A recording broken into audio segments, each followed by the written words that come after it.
Good afternoon. This is Darrell Freeman with Cockpit Conversations. I happen to have with me today the very able Pastor Beckles from Life Community Church in Freeport, Bahamas. Pastor Beckles' church has been a base of operations for us as we've been taking supplies to the Bahamas. And I wanted to spend some time with Pastor Beckles today to help people get some insight as to the living conditions of the people post-Hurricane Dorian. And so if you would, just kind of give us some stuff that people don't know about or don't think about as it relates to how things are in Freeport. Okay, well, first of all, I want to thank you and all those involved who have contributed to our well-being after the disaster of Hurricane Dorian. And so again, we are really grateful for what you and others have been doing and have committed to continue to do until we get back on our feet.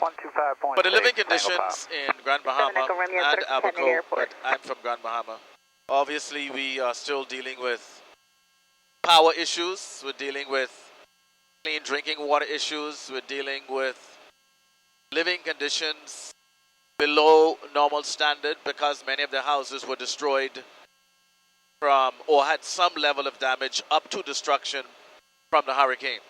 How many homes were destroyed in Hurricane Dorian? It's been estimated that there are over 10,000 households that have had some measure of impact from the hurricane to the point where the living conditions have either changed to some degree or completely destroyed. And so, you know, for what we've been doing, we've been taking water, generator, food, clothes, and a host of other items there over the past 3 weeks.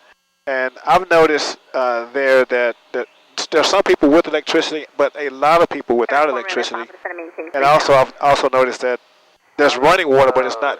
You can't drink the water, and you can maybe not even shower in the water. Well, at this point, the water company's been able to give us water to shower with and to flush our toilets with, but it's not drinkable and it's not recommended to wash your face with because it has very, very high salt content. Yes. Power is to most of the island, or most of Freeport rather. There are other areas on Grand Bahama that are without power, west end or rather east end. And then there are houses within the city of Freeport that are without power simply because they had flooding.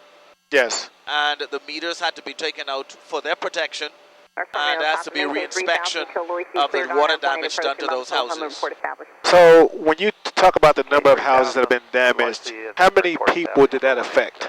I would estimate we're talking about, if you're talking about 10,000 houses, 10,000 homes, you could be easily talking about 30,000 people. Yes.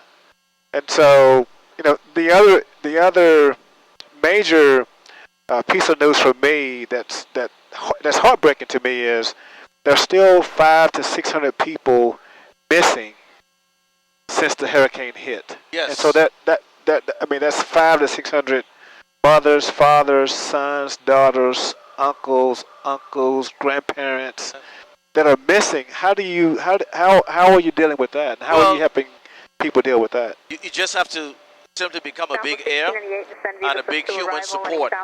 Within our congregation, we had one lady who has lost 15 family members. And no sign of bodies, no evidence of anything being recovered. And that is common throughout Grand Bahama and in Abaco.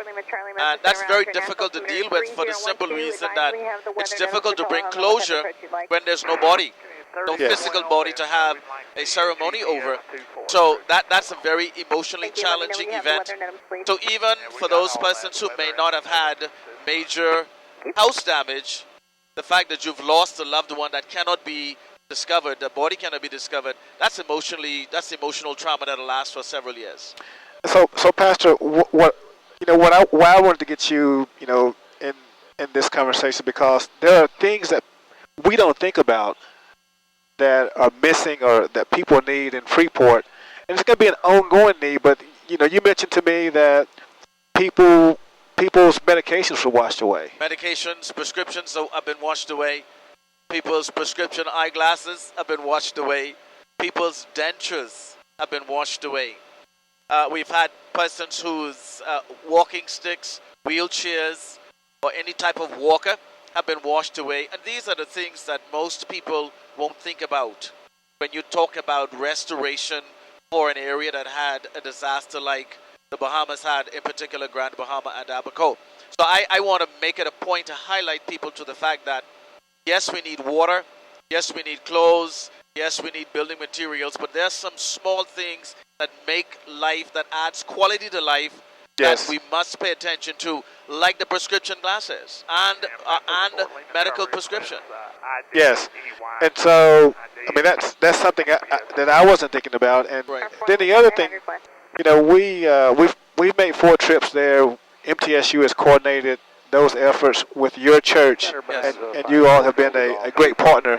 We're going to make many more trips in the future, but I think we're moving from bringing water to some more sustainable type items, like bringing labor, bringing electricians, bringing electrical supplies, so that we can help those folks who have been put out of their houses get their houses recertified so they can get power back. Also, mold remediation. Yes. That's a major one, because the mold, you know, can actually lead to a person's death. Yes. And since we've had 65% of the island under some type of water, mold remediation is a major issue.